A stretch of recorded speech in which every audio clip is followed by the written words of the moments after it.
Hi, and welcome to your first iOS programming tutorial. Today's just going to be an introduction to how to develop your first app for iOS, and we're going to start by developing a very simple app. But to begin, let me introduce you to the Apple development platform. So I'm at developer.apple.com, and I'll put the link in the description, but this is the whole developer center that Apple's provided for you. And you can access a whole lot of resources, and for $99 a year you can publish applications to the App Store. So I recommend checking it out and going in depth and looking into all these various links and seeing what you can find out about iOS development, and it's a great resource. Programming for iOS uses a programming language known as Objective-C and a compiler called Xcode. Xcode is developed by Apple and is used for programming Mac and iOS apps, meaning iPad and iPhone. You can download Xcode from developer.apple.com, but we're just going to download it from the Mac App Store. So let's go to Safari now, and if you go to the Mac App Store and just search Xcode, you'll find that it's the first app that comes up. So click into Xcode and open it up, and this is Xcode. You can install it. It's just over 1 gigabyte, the download size, so it takes a while to download, but it's free, and you do need it for developing iOS applications. Once you've got that installed, let's go ahead and open it up. Agree to the software license agreement and click on Create a New Xcode Project. You'll be prompted with this the first time you open up Xcode. You have a number of options, 7 under the iOS application menu, which is where we're going to be for this duration of our iOS application development tutorial series. Let me briefly walk you through these various templates for your application. First is Master Detail, which is only for iPad and is a table view on the left-hand side of the screen and a main view on the right-hand side. The icon's quite descriptive, and you can see what I mean when I say that. You've probably seen it in various applications, and it's useful only for iPad and cannot be used on iPhone. So it's good if you're making an primarily iPad application. We're not going to be using this. I don't think we'll use it at all throughout the tutorial series. However, it's good to know it and get familiar with it. So have a look at that on the developer website. Next is an OpenGL game, and this is for developing games, essentially using UIKit, which is essentially the built-in framework for Objective-C, meaning the platform used for programming Objective-C and the various coding references you use. Again, we won't be using this. Then there's page-based applications, which are essentially creating an application with a page-based interface, sort of like an iBooks application. Again, we won't be using this. I'm going to skip down to empty application now, and we're not going to be using this, and this just generates a blank project, and until you're very familiar with Xcode, Objective-C, and programming for iOS, I don't recommend using this setting. Finally for what I'm showing you, is a utility application which sets up 2 screens, a main screen and then a button that takes you to another screen. Again, we're not using this throughout the tutorial series. What we will be using are tabbed applications and single view applications. A tabbed application is a blank application that has a tab bar at the bottom and 2 views already set up. Tab bars are seen in many iOS applications, even system applications such as iTunes and the App Store, which both use a tab bar at the bottom of the application for navigating throughout the various screens. I will do a number of tutorials on how to use these in later episodes. For today, we're going to start with a single view application, which is the most basic and rudimentary application setup available. So click on single view application and then click next. Now you need to set up a product name, an organization name, and a company identifier. The product name is the name of your app and the name that will appear on the home screen of your device's phone or tablet. Let's call this one Hello World. The organization name is a unique identifier for your organization. By default, it's set to your Mac username, but we can change this to anything we want. I'm going to make mine My Apps. Then you need a company identifier. Now, put your company name or just your name if that's easier. Now, the one thing you may have noticed is you cannot use numbers. I'm just going to put my own name. Before your company identifier, it's a good idea to put the word com dot. This generates a unique bundle identifier. There are often cases where there's more than one app with the same name on the App Store or on a user's phone, and the only thing that will differentiate these is the company identifier, is the bundle identifier, And the bundle identifier is formed with your company identifier plus your product name. It's essentially a reverse domain. So say you have a website that is 99centsappdevelopment.com, on your bundle identifier it will be com.99centsappdevelopment. And then your project name. Leave the class prefix, you don't want to be editing that. For devices, you can select a universal, iPhone or iPad application. I'm going to do iPhone for this basic Hello World application. Make sure unit tests are included by checking this box, which by default is checked, and automatic reference counting is also selected, which you might have heard referred to as ARC.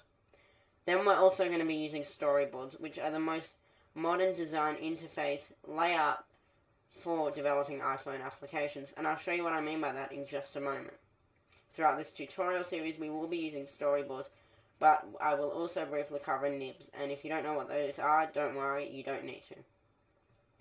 Click Next, and then find where you want to save your application, and click Create. It will generate a project folder with all the files in that location.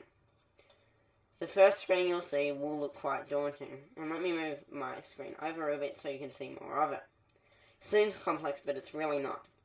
At the top of your screen you have your status area. There's a Run button for running your application and a Stop button for once you've started running your application.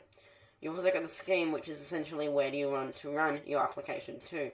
Leave it what it is, but at the moment that's the default, and that will automatically be set to match your project settings. Next you'll notice a tab called Breakpoints. Don't worry about what that is, we'll cover that in a later tutorial on debugging your application.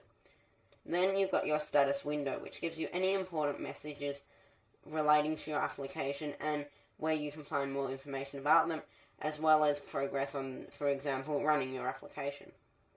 To the very right you can see your editor tab, which shows you various editor modes you can go into. I'll show you more about this in an Xcode tips and tricks tutorial. Then you've got a View tab, which allows you to adjust the view of Xcode and what it looks like. I will briefly cover this in the later part of this tutorial. Then there's the Organizer button, which brings up the Xcode Organizer. Click that and you'll be taken to the Projects tab. Click on Devices and you can see all the devices that you have registered. If you're not an Apple developer, which costs $99 a year and you can purchase at the developer.apple.com website, you won't be able to add devices and run applications on real-life devices. So I do recommend paying the money because it's well worth it. Then you've got your repositories. So that's mainly for if you have a Git repository that you want to upload your application to, and Xcode can do that for you. Documentation is a built-in documentation set built right into Xcode, so you don't even need to visit the developer website and find out more information, and there's even videos you can watch on the development process, and I will also show you how to access these from in your code directly. Back in the main Xcode window, we can see to the left we have this view here, and that's called our hierarchy panel. It shows us the hierarchy of all our files. So at the top we've got our whole project. Then we have all our files which run the application, all the frameworks, and a framework in object-oriented programming, which is what this is essentially a set of commands that you can then reference. So it's like a library, which is exactly what it's called. You can say, I want to use code from this library, and then use it in your application with minimal effort. You'll see what I mean in that in a later tutorial, and you'll find that you use frameworks a lot. Right now, it probably seems very daunting, and you probably have no idea what I'm talking about, but you will get used to the idea of using frameworks. Then you've got a file called Hello World Test, or you have named tests. Don't worry about these files, you don't need those, and under supporting files you also don't need to use any of these files at this stage. Products is just what is generated by default. They'll be in red, don't worry, that's not an error, just ignore it. To the center of the screen we can see our project summary window. We can see our bundle identifier, which we can change. We can't change the name of the project though. We can change the version of the application, the devices it runs for, and the deployment target, being the lowest operating system the user can have running on their phone. If you've got the latest version of Xcode as of the middle of 2013, the lowest setting you can have is iOS 4.3, but I recommend putting it onto a slightly higher setting. The disadvantages of putting it onto a higher setting include that it won't be compatible with older phones that haven't been updated. However, if you put it to, say, iOS 4.3, you won't be able to use some of the system features provided by iOS 6, such as built-in Facebook integration, which can be a problem in your application. It really depends what you're developing for. And throughout the tutorials, at the start of each tutorial, I will tell you what deployment target to set the application to match the code that we'll be using in our application. Don't worry about the main storyboard or the main interface, but let's have a look at supported interface orientations, which is fairly simple to understand what it does. You go to portrait. Does your application support portrait, upside down, landscape left, or landscape right? If it's got a black background, it means it supports that, and to make it unsupport that, just click on it, and then you can click again to support it. I want my application to work only when the phone is oriented in a portrait orientation facing up. The reason that upside down is not just selected by default is on an iPhone, if the application is interrupted by a system function, say a phone call, and the phone is upside down, there may be a problem for the user. Apple don't discourage you using an upside down orientation, however it isn't recommended, and it's better just to leave it as portrait if your application is only going to support portrait. The status bar is the status bar at the top of your phone, and you can change what it looks like initially. We'll go into more detail on that later.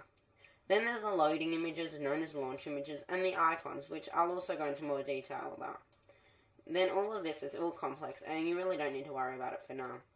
If you do ever want to change your project name, just go to the right of the screen, and you'll notice under the Identity tab, which you may not be able to see, so just click the triangle, you'll see Project Name Hello World. If I want to change this, I can just change it to whatever I want, press enter, and then Xcode will automatically ask me to rename all of these files. I'll click yes, and enable the snapshot, meaning that it pretty much just creates a backup. And now my project is called Hello World App. And if I go into a phone and run it, you'll see that on the home screen it will say Hello World App. You've also got your Info tab on the project summary window, which is pretty much the in-depth version of the summary. Don't worry about that now, and don't worry about build settings. Build phases is important if you ever need to add any new libraries. Where it says link binary with libraries, click on the arrow and press the plus button to add a new library. I'll go through that in a later tutorial, but if you do ever follow other tutorials that require you to import libraries, that's what it means. And again, don't worry about build rules. So that's the basics of Xcode, and I'll go into more detail about how we can use it in the next tutorial, where we will create a basic Hello World application that takes the text a user entered into a text field and puts it into a label. Thanks for watching, and be sure to like and subscribe, and visit our website 99centsappdevelopment.com and contact us if you have any questions. Thanks for watching.